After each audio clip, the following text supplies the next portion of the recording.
Welcome back in, everyone, to week 4 of Luckybet. Dylan Corbet back in with us today. Dylan, we know all the stuff that we get into, but want to start out today going over a couple of trades that I had to make in fantasy. So we all know if we've been watching the show, it's been a rough fantasy season for me so far. 0-3 in one league, 1-2 in the other. I need something to change. It's Okay. not going well for me. So I had to trade away my number one overall pick in the league where I'm 0-3. I traded away Jamar Chase, Chris Godwin, Clyde Edwards-Helaire. Chase hasn't really done anything for me. Got to move on. Got to get some more people on the team. I acquired DeAndre Swift, Chris Olave, Devonte Smith. Okay. So, yeah, Swift isn't going to be in for 3 weeks, but that was kind of a selling point for me to be able to pull him over along with Chris Olave and Devonte Smith. I think Olave and Smith both have really high ceilings. Especially we've seen the last 2 weeks, Chris Olave get 13 targets. He realized that potential this week. Sucks to get away from Jamar Chase. I think now that he's not on my team, fantasy owners can expect big games out of him. But I had to do it because the whole team just wasn't working out for me. So, and we mentioned Chase was part of my blockbuster, but I was not necessarily. I guess I was buying him a little bit. And he was not Jamar Chase. He got you what you kind of hope from a stream play. Pittman was maybe a point or two better, and Allen was out, so it didn't hurt me the past week. We'll see if it hurts me this week, as Allen's supposed to return. We'll see what Pittman does against Tennessee, and we'll see what Chase does here on Thursday night, right, against no slouch in the defense there in Miami. Wearing those cool white tiger, right, or white Bengal, I guess, unis this week. And then the other trade I decided to make. So in the league where I'm 1-2, I have been trying to make trades for Amon-Ra St. Brown since after the draft. He was literally taking the pick before I was going. So I got sniped there. So I've been trying to get him. That guy is not budging. So we're still working at it. Got to try to get it figured out. But my quarterback situation was Carson Wentz. Wasn't liking the matchup this week in particular. No. The rest of the year, maybe it'll work out. But I decided, why not hop on the Dolphins bandwagon and go for Tua.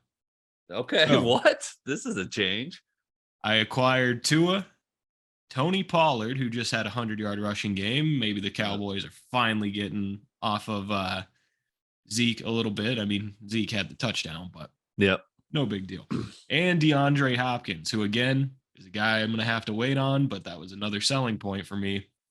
I gave up the stack of Carson Wentz, Curtis Samuel, that's been pretty decent so far this year, Brandon Cooks, who is getting a lot of targets, just not realizing those yet. So I'm done with Brandon Cooks, getting rid of him. And Darrell Henderson Jr. I think I kind of stole this trade away from the person I was trading with, because the Rams backfield, it's just up in the air. Don't know what it's going to be this year. Interesting. Yeah, I like it. Akers, had more touches, but he also had the fumble at the goal line. He can't get out of his own way. Henderson's been reliable. Yeah, Cooks, this was supposed to be a breakout game, and it just was not there.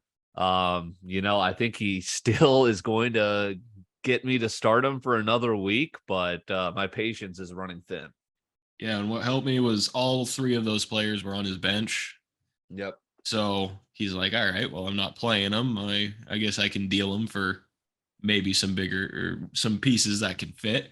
I also have Dak Prescott in that league, so been just trying to stream Carson Wentz. Now I've got Tua, who's been lighting it up, and Dak, if he ever comes back and starts to do the same. So sure. Just a couple big trades going on this week. Hopefully it turns the tide of my fantasy season, because right now I'm not having any fun. And fantasy is supposed to be fun. And when you lose all the time, there is no fun in it. Yeah, a little roster reconstruction. Now's the time to do it. Get those trades out. Some leagues do have deadlines, right? So obviously those loom in the next few weeks. Yep. And we'll have to talk on your show about kind of my thoughts on what you need to do at this point in Yeah, the season. If you're like sitting it. where I'm sitting. Yeah. All right, let's hop into lines real quick. Correct me on all of these. I looked at them yesterday. So these are the lines I saw yesterday, the spreads, the over-unders. So correct me if I'm wrong, but these are what I saw yesterday and what I liked. How about Cincinnati against Miami? Miami yesterday was the underdog, not by much, plus 130. I think it's because of the Tua situation with, is he going to play? Did he have a concussion? This whole investigation going on. Yeah. Is he, are they going to just make him sit out anyway because of the investigation? So I think that's where that line kind of came from a little bit. Yeah. But I'll take it, because especially if Tua is playing, I don't trust the Bengals to be able to keep up with Miami, because Miami just, it was ugly, but they kept up with Buffalo. So Yeah, and that was, I mean, going back to last week, I kind of had a light betting week, but the two games I keyed in on were the Broncos won an ugly game, beating the 49ers. Jimmy G looks like Jimmy G. And then the Bears, winning in spite of themselves and Justin Fields. Yeah, so sometimes you got to look to those ugly games. I think you're right on with this line being where it is, thinking that Vegas is kind of telling you, I don't think Tua is going to play. But again, status up in the air. We're kind of, it's Wednesday already when we're recording this. So who knows? You get basically 3 points in any given NFL game for being the home team. That's kind of what's worked into your Vegas line. So what this is telling you is, okay, the Bengals are what? They're a 1 point better team than the Dolphins. That's not the case with Tua at quarterback. So that's where I'm a little bit skeptical. But again, if you do think, hey, there's a chance that Tua does play, now's the time to grab that line, because that's going to be on the move if he gets announced to play. let's hop into another ugly game. This one is more of a pick 'em because it's so tight. But how about the Broncos being the dog, plus 105? Like I said, it's so close that it's kind of in that pick 'em range, but it's going to be an ugly game. Vegas has had ugly games all season, as have the Broncos. We finally got to see one drive in the Broncos game where Russell Wilson actually got to be Russell Wilson for a drive. And look what happened. We went down and scored a touchdown. It was Melvin Gordon, which pissed me off, but we still scored a touchdown and moved the ball. So I think our defense is better than the Raiders' defense. But I think it's going to be an ugly game. Probably maybe another 11-10 game. Who knows? But I'll take Denver just as the small dog there. Yeah, I mean, Vegas doesn't really have a daunting home field advantage. Vegas is a transplant town with the transplant team. That's not a home field advantage. It's people there who like to gamble and want to go take in a football game. Vegas is winless, and what have they showed you to suggest that they're going to win this game? Broncos at least win these ugly games, even if they don't look great doing it. I'm with you. Public's flooding to Vegas. I think I might kind of lock in with you there and go with the Broncos. Why not? They just beat a really good 49ers team, made them look docile. Yeah. And speaking of the 49ers, it's the next line I'm wanting to take. The Rams have looked fairly ugly this year as well. But I mean, hey, if you have Aaron Donald chasing Jimmy G out of the back of the end zone like he did this week, his best Dan Orlovsky impression, shit, they're I mean, I like the Rams because I think their offense has higher potential against both two defenses that are really good. And again, they're the dog, and I always like to take a dog that it's a manageable. You can actually see those teams winning. Yeah, no, agreed. I would just, my only worry is this is a screaming trap game to me. 49ers win 2 weeks ago, looked terrible in primetime this past week. Now they're in primetime again. Rams, I mean, the Cardinals might be the worst team in football. So the Rams were able to handled them pretty easily. They a couple of drop touchdowns here, drop passes there, and they were still able to handle Cardinals. Yeah, I mean, San Fran's not an easy place to go in. That's a true home field advantage. I could see a random bounce back win at home. And again, all 49ers has to do is kick a field goal to win it. That's 1-2 where it's like, wait, why are the Rams the dog? And that's getting me a little bit to question. Now, maybe it is. It's kind of one of those weird divisional games where anyone could win. Flip a coin. Let me throw out a quick over under. Atlanta and Cleveland sitting yesterday at 48.5. Give me the under in that game, 100%. I don't have much to say about it. Let's just have two mediocre teams score less than 20 points apiece, and I'll take the under there.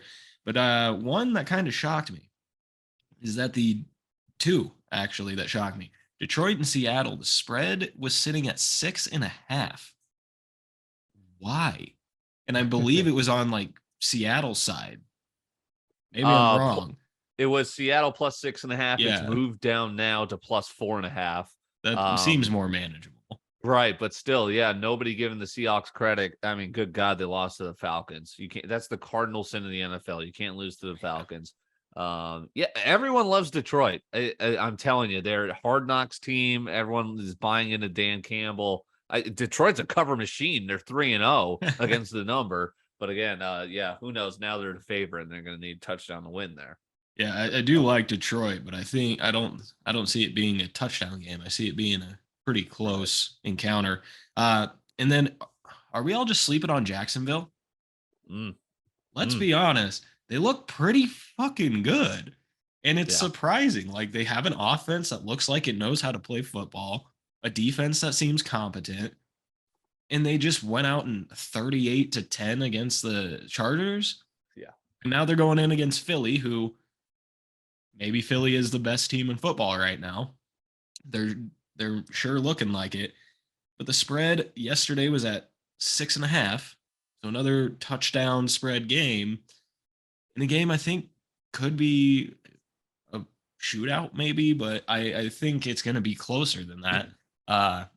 Possibly coming down to the last seconds. Yeah, no, I agree. I think this line is too large. I did not realize Jacksonville was that good. I think that was an announcing game over in LA. Again, Chargers, no home field advantage. Jacksonville has a little better home field advantage, but not exactly a football town. Yeah, I mean, that's what happens when you are the worst team in football, but you have cap space. You get more draft picks.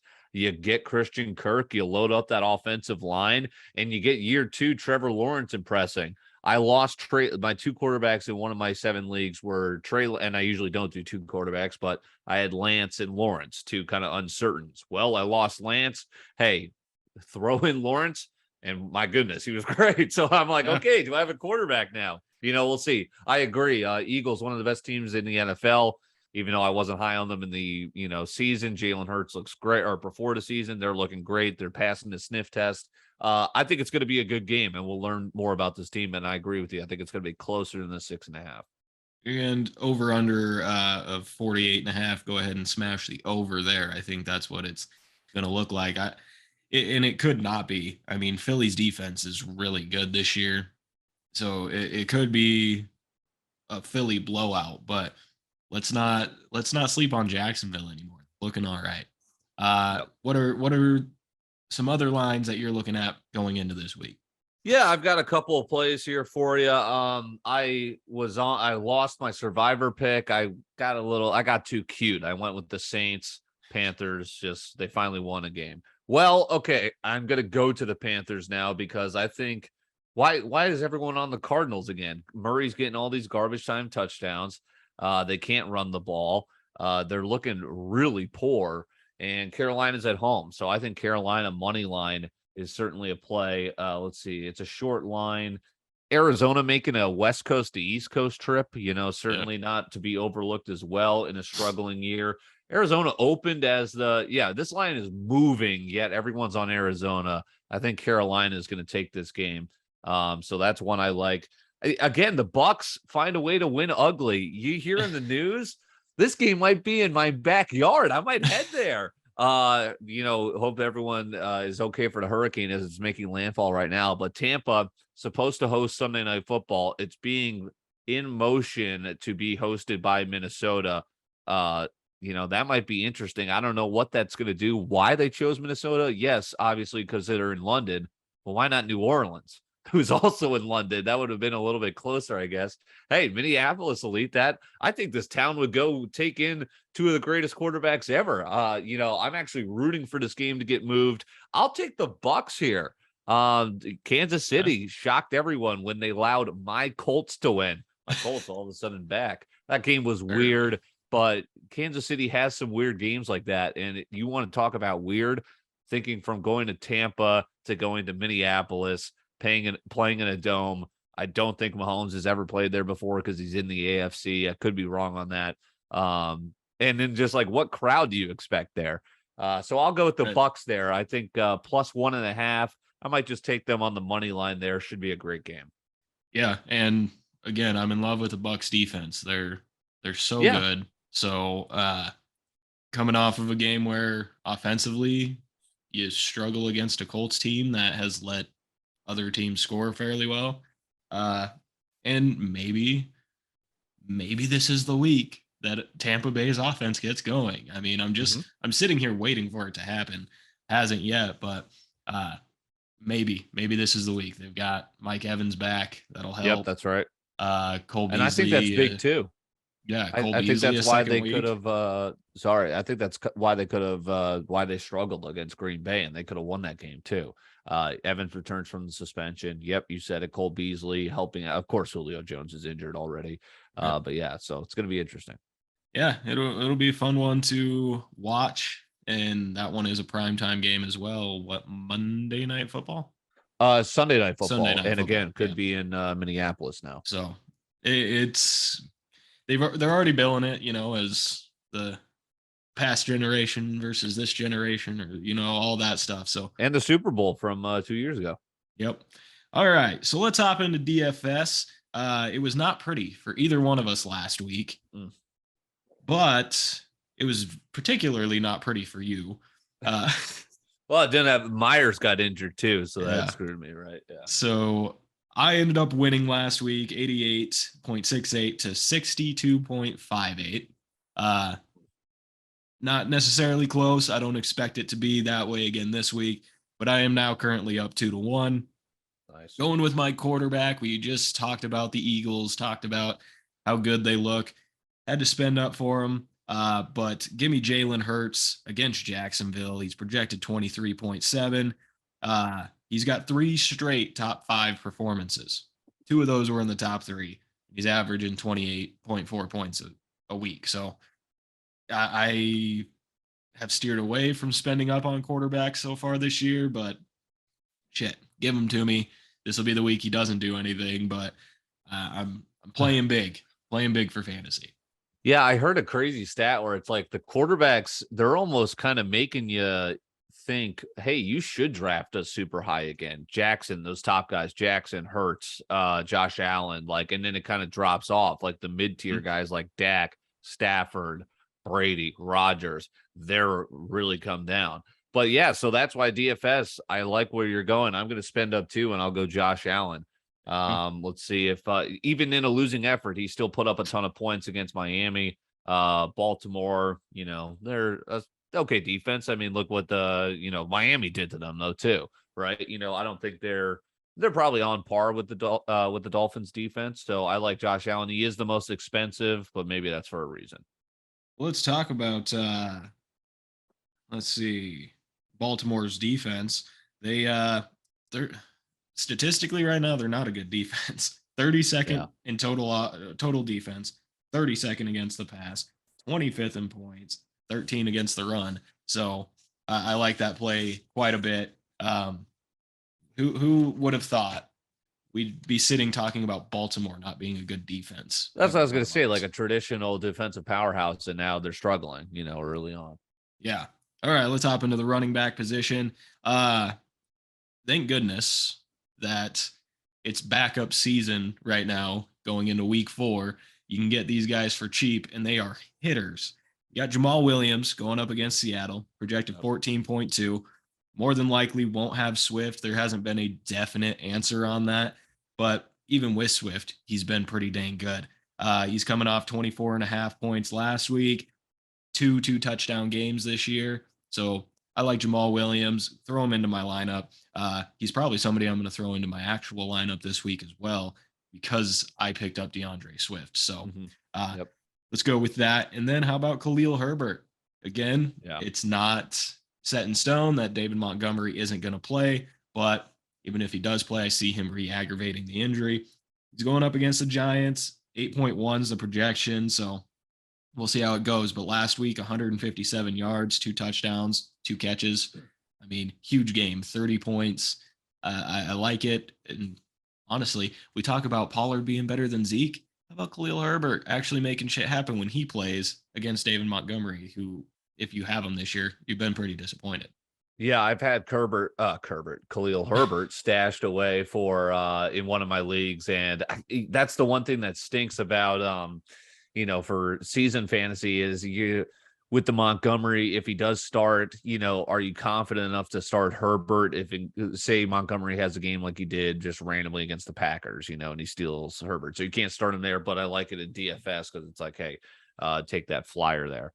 I'm gonna, I guess spend up a little bit. Jonathan Taylor is questionable. I don't know if that. I think he's going to play. I assume as I haven't Tennessee. seen anything, so Right, exactly. Hopefully that's just procedural throughout the week. So I'm going to load up here, JT, and then I'm going to go with Saquon, who again is still fantasy relevant. Again, it appears Bears aren't any good, so I see Barkley getting a lot of touches. I was trying to fit either one of those two dudes into my lineup this week and just could not make it happen. Yeah. I even felt like I was spent down in the flex tight end and defensive position, but because I've got Hurts and the receivers I wanted, I just couldn't make it happen. So I like it. You're going big time. And I'm going, let's hope the backups have good games. Yeah. So it'll be interesting to see what happens there. Let's hop into the wide receiver position. Michael Pittman. I probably am going to throw him in every DFS lineup that I have this year. Normally I throw Amon-Ra St. Brown in. I think St. Brown's starting to get up there on the being super expensive list now. So it's going to be harder to fit him in the lineup. Michael Pittman's still relatively cheap. He's not cheap, but isn't in those top tier of guys yet. Going up against Tennessee, 15 points this week. Going up against a weak defense. He has 17 catches, 193 yards, and a touchdown in the last 2 games, averaging 21.2 fantasy points. So obviously we've been talking about him all year. I still like him in DFS. Then wide receiver 2, Amari Cooper. Well, we're not talking about Amari Cooper enough, I don't think. Going up against Atlanta, 14.3 is his projection, coming off back-to-back big games. Week 2, he had 9 catches, 101 yards, and a touchdown for 25 points. Last week, 7 catches, 101 yards, and a touchdown for 23. Let's keep it going. Give me that stat line, give me that touchdown, and he'll be sitting nice and pretty in that wide receiver 2 role for me. And then I made the move to go get him this week, Devonte Smith. Let's toss him in as well. I was gonna throw Olave in there as well, but they play the London game, so right. He's not in there to put in. So we'll take Devonte Smith going against Jacksonville. Projected 13.8, had a huge week 3, 8 catches, 169 yards, and a touchdown for 30 points. He had 15 in week 2. And let's be honest, I've got Jalen Hurts up there. It'd be nice to stack him up. He has the quarterback 3 on his roster throwing him the football. So let's buy into the Eagles this week. I like it. Well, for me, this is where I'm going to go to the bargain bin. Cooks is sliding down price-wise. This is my last week. For good reason. Yep. Well, it's last week for him. Throw him in there. Cooks. How about Dobbs for Green Bay? We're going, who the hell is going to be the number 1 guy? Well, Rodgers just picks a name out of a hat, it seems, every once in a while, but it looks like he found a guy. Lazard, is he going to, pick it up? I like Dobbs here at 4,600, 4,500, maybe if I have my glasses on. Cheap option. I think he has a good boom potential. And then Sterling Shepard just tore his ACL. Giants can't catch a break, unfortunately. The receiver positions Shepard too, as well in his career. So James Jr., this guy who's kind of stepped up in Wan'Dale Robinson's absence, so to speak, for the Giants. So I like him there as another cheap guy at 4,000. Yeah. It'll be interesting to see Sterling Shepard, man. And Yeah, you just got to feel for him. He's hurt every single year, and it's a season-ending injury. Last year, it was his Achilles. This year, and what sucks is he wasn't even doing anything. He must have just stepped wrong. I mean, yeah, the guy's last play of the game too, or yeah, offensive game. Guy is just made of, I don't know, paper mache. He's just always getting hurt no matter what he does. Let's hop into the flex position. Spent down here, but he's a guy with potential. He's sitting on my bench in a few leagues. Want to see what happens with him. Noah Brown, the number 85 for the Cowboys, going up against Washington. Only projected 7.5, but he has 5 catches in all of the last 3 games. He has 9 targets, 5 targets, 7 targets. He had 20 points in week 2. Maybe Dak's back this week, maybe not. But regardless of if Dak has been there, he's been a guy that is consistently getting targets. And when you have defenses putting most of their attention on CD Lamb, it opens up the field for other guys. And Noah Brown's been a guy that steps up and makes plays. So why not? He's rather cheap going against Washington. Yeah, I love that play for DFS. I've had him on my bench as like a pickup candidate I had 2 weeks ago, but it's like I can't get to start him just yet. But I love his value, sure, because he's getting targets in Dallas. Let's see. I'm going with the double tight end maneuver here since I kind of have to maneuver around having not much cash left. So I'm hoping for touchdowns out of this position. Hawkinson's been a total bust this year in terms of the tight end position for season-long fantasy. Hopefully, I mean, he was supposed to break out of it against the Vikings. We'll see if he can do it this week. Seahawks not great at defending the tight end. David Njoku had the breakout. It's like, all right, do we believe him now? Do we not? Well, Brissett, I mean, he's checking down Charlie. So hopefully Njoku can continue off that. The Browns offense looks to be pretty good, honestly, from what we've seen so far. Brissett certainly looks invigorated. He pieced that together, pieced up what the Steelers defense, who I know don't have TJ Watt anymore, but that's still a capable defense. So let's see if Njoku, that would be awesome for my lineup. If he gets 9 catches again, maybe sneaks a touchdown in there, and we got him cheap there. And then my last one, I'm actually got the most expensive defense in the Bears. This is just a total crap game. We'll see if the Bears could actually get something out of it. Yeah, why not? My tight end position every week in DFS, it's touchdown dependent. But how about let's take Jelani Woods going against Tennessee? Yeah. He's only projected 2.8, but how about this? He had both the Colts touchdowns last week. Mo Alley Cox, who? Let's go Jelani Woods, huh? I mean, I don't necessarily like the play, but if he's going to be the guy in the red zone that they're targeting, I don't care if he only has 2 catches. If they're for touchdowns, let's go. That's at least 12 points out of him. So we'll take Jelani Woods there, and he is dirt cheap. So don't mind that. And then we're going to stick with the Colts for the defense going up against Tennessee. They're projected 6.8. Their defense has 3 turnovers and 4 sacks this season. Tennessee, what have we really seen out of their offense besides Derrick Henry finally kind of getting going last week? We saw the Colts do a decent job against the Chiefs. I'm gonna go ahead and take that. I mean, again, not too confident in these last 2 spots, but maybe.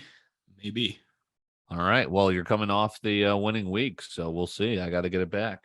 And I got a game to give, so if those 3 positions screw me over, at least we're still tied. So we'll see how it goes. But check in next week. Make sure that you come see who won in the DFS showdown. Real quick, let's do just something a little different. Who's your upset of the week and who is your lock of the week? Who are we going with here? Ooh, okay. I can start too, so that you can go have ahead. Time. Let's for the upset of the week, since the line is sitting at 6.5.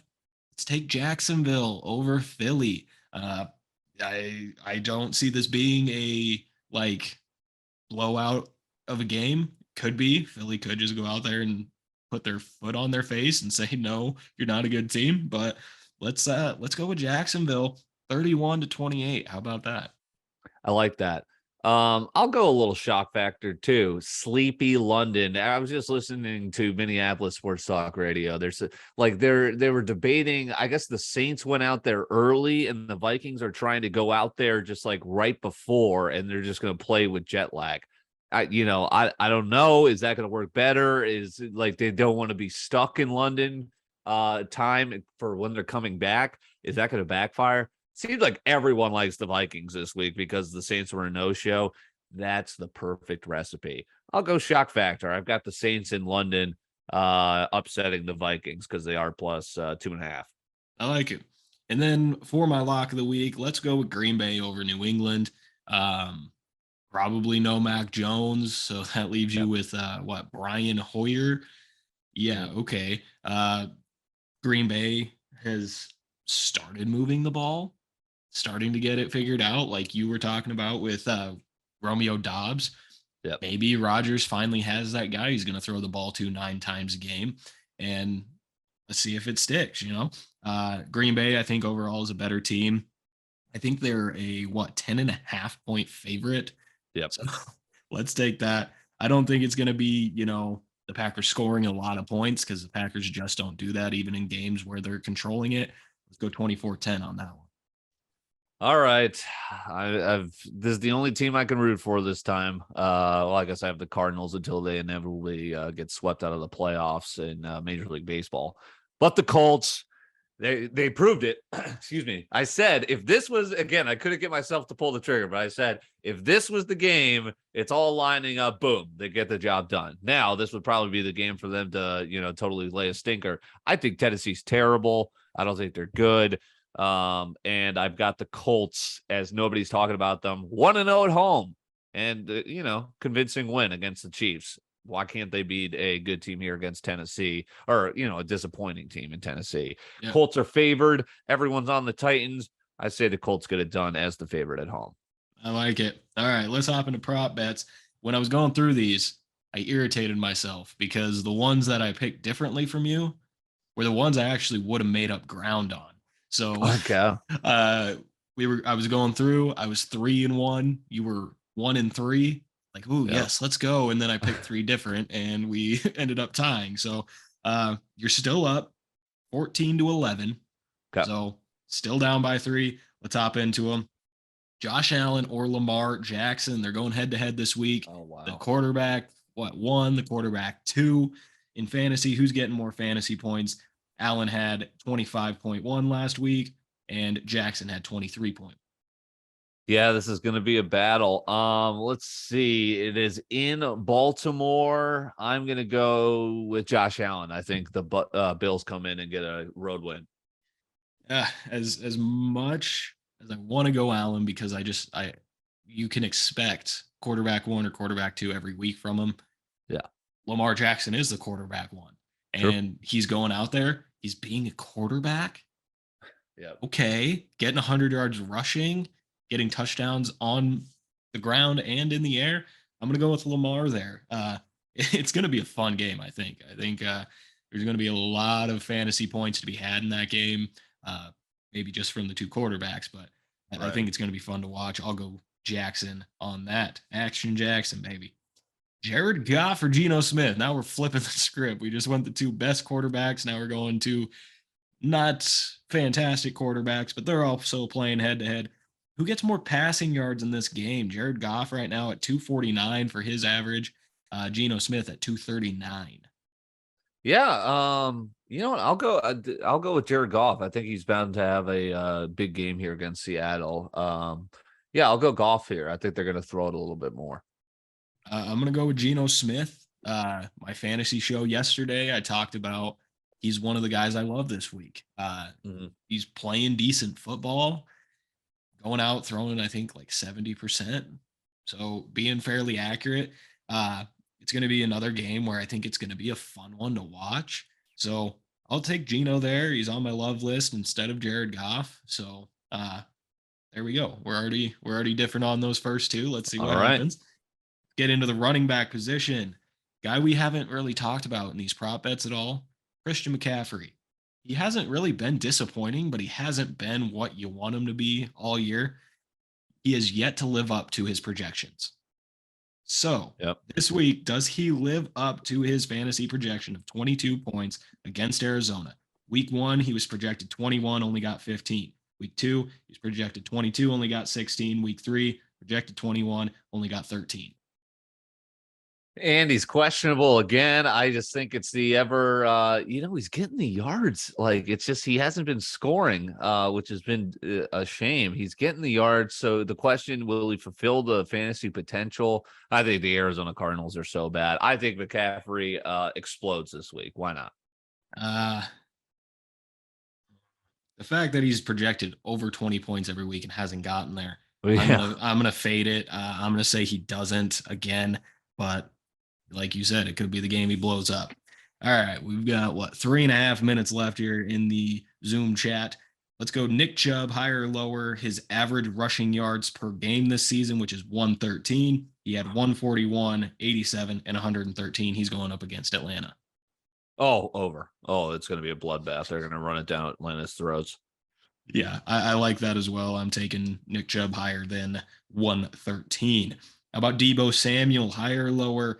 80.5 total yards this week against the Rams. He had 66 week 1, 97 week 2, 79 last week. I like the over. I think this defense misses Von Miller. Yeah, and I think Deebo is going to be, they're going to have to start making him the guy if they want to start winning games. So I'll go over 80.5 there as well. Marquise Brown or Chris Olave, who gets more targets this week? Marquise Brown had 11 and 17 in the last 2 weeks. Olave had 13 and 13 the last 2 weeks. Brown against Carolina, Olave against Minnesota. I'll go Olave. I think Peterson's going to be on him. Patrick Peterson, who's somehow a captain. He gets burnt all the time. I think he's going to get peppered. Olave. Yeah, I need Olave there as well. Just made a trade for him. I need instant payoff. So can't go against him. That would be bad juju. How about Tyler Conklin for the New York Jets? Looking like an absolute stud for your tight end position. Higher or lower 9.9 fantasy points this week. He's projected 8.7. He had 11, and he hasn't scored under 10. 11.6, 10, 16.5 last week. Going up against Pittsburgh. Maybe MILF Hunter Zach Wilson is back this week. Yeah, that's he's trending towards playing medically cleared, and all signs pointing towards him. You said over under 10 for Conklin? 9.9. We won't go 9.9. I'll go over. I got a bonus question for you. Would you start Kittle or Conklin this week? Conklin. That's what I'm doing. Wow. Yeah, no, I'm thinking about it. I need the consistent 10 there, so we'll go for it. I'm going to go higher as well. Like I said, I am playing them, so need it. David Njoku, higher or lower? His average fantasy point so far this year, 10.6. Is he going higher or lower than that? Had 23 last week. Need it for the DK. Let's go over. Shit. I got to go over there as well. We do have a couple different, so at least I'll make up some ground or lose ground depending on what it is. But we got 1 minute left, so that's it for today's show. Thanks for tuning in, everybody. Follow Dylan at Dylan Corbet. Posts his lines and bets on Twitter every week, so you can keep up to date on what he's doing. So keep up with that. Check out all of his sports content. Doing golf. I think you just golfed today, so I did, yeah. Going to be seeing some of that coming up. Check me out on his podcast, Corbet's Corner. And then go to Twitter. Give us a rate on our DFS lineups, our prop picks. You can reply to us at Lucky Shots Media, at Dylan_Corbett. Let us know what you think. Give us your thoughts on those as well. But Dylan, thanks for coming in. And we'll see you guys next week. See you tomorrow for the game day show right before Thursday night. Sounds great, man. Thanks.